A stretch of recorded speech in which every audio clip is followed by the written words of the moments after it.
खरं तर गेले कित्येक दिवसापासून अणुऊर्जा प्रकल्पाच्या संदर्भात वेगवेगळ्या बातम्या आपल्या कानावर येत आहेत आणि त्यातलीच एक बातमी अशी की मुंडगे गावात हा अणुऊर्जा प्रकल्प होणार आहे. म्हणूनच आपण सगळे आपल्या गावाच्या बचावासाठी या ठिकाणी मोठ्या संख्येनं या ठिकाणी उपस्थित राहिला, त्याबद्दल खरंच मनापासून सगळ्यांचं अभिनंदन. खरं तर हा फक्त मुंडगे गावाचा प्रश्न नसून, देवगड तालुक्याचा प्रश्न नसून, अख्ख्या कोकण किनारपट्टीचा हा ज्वलंत प्रश्न आहे. आपण अनेक प्रकल्प बघितलेत, रिफायनरी असेल, जैतापूरचा अणुऊर्जा प्रकल्प असेल, यासाठी अनेक आंदोलनं झाली, अनेकांचे बळी त्या ठिकाणी गेले आणि त्या ठिकाणाहून रिफायनरी तात्पुरता रद्द झालाच, पण हे 2-3 तालुक्यात अणुऊर्जा प्रकल्प आपल्या डोक्यावर आणून या सरकारने ठेवलेले आहेत. खरं तर आपण एक देवगड तालुका अणुऊर्जा विरोधी संघर्ष समिती हा एक ग्रुप स्थापन केला आणि त्यावर मला वाटतं 1025 लोक आत्ता सध्या आहेत. लोक सतत त्या ग्रुपवर बोलत असतात, त्यांच्या भावना व्यक्त करत असतात. यातनं एकच दिसतंय की लोकांना हा विनाशकारी प्रकल्प नको आहे. खरं तर हे सरकार म्हणतंय की देवगड तालुक्यातल्या बऱ्याचशा तरुणांना या ठिकाणी रोजगार उपलब्ध करून देण्यासाठी हा प्रकल्प या ठिकाणी घेऊन येईल. पण असल्या प्रकल्पाच्या माध्यमातून या तरुणांना रोजगार देण्यापेक्षा, तुम्हाला कित्येक जणांना माहिती आहे की नाही मला माहिती नाही, मिडबावच्या ठिकाणी एक MTDC जवळपास 200-300 कोटी रुपये खर्च करून बांधली. 2009 साली ती MTDC बांधली, अजून त्याचं उद्घाटन नाही आहे. त्या ठिकाणी वेगवेगळ्या डिपार्टमेंटमध्ये कमीत कमी 500 तरी पोरं कामाला लागली असती, परंतु त्या प्रकल्पाकडे गेल्या 10-12 वर्षात कोणीही लक्ष दिलं नाही.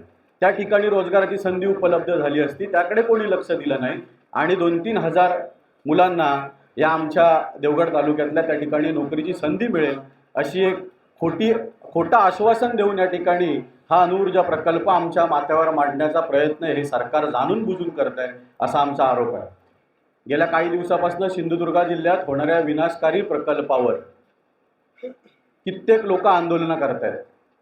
माझ्यापेक्षा जास्त कदाचित या ठिकाणी आता आयोजकांनी सांगितलं की खूप गर्दी आहे आणि गरम होत आहे, त्यामुळे कार्यक्रम आपण लांबता घेऊ नये. पण माझ्यापेक्षा जास्त चांगलं मार्गदर्शन डॉक्टर मंगेश सावंत साहेबांनी केलं असतं.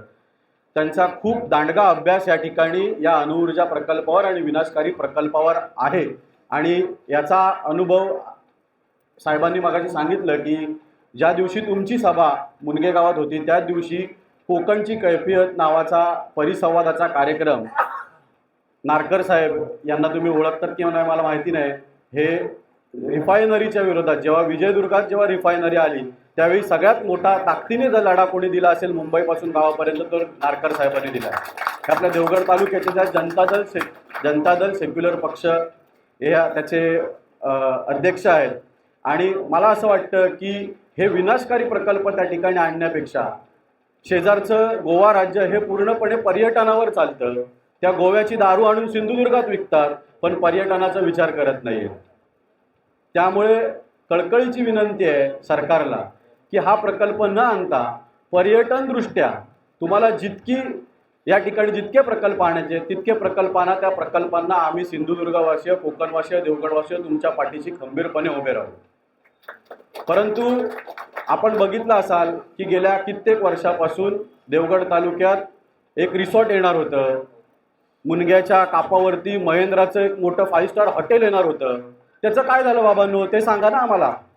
हे प्रकल्प, हे तुम्ही जे अणुऊर्जा प्रकल्पाबद्दल साहेबांनी सांगितलं, आबा खरंच खूप चांगलं काम करतात मुनग्यात, मी त्यांना चांगला परिचयच आहे.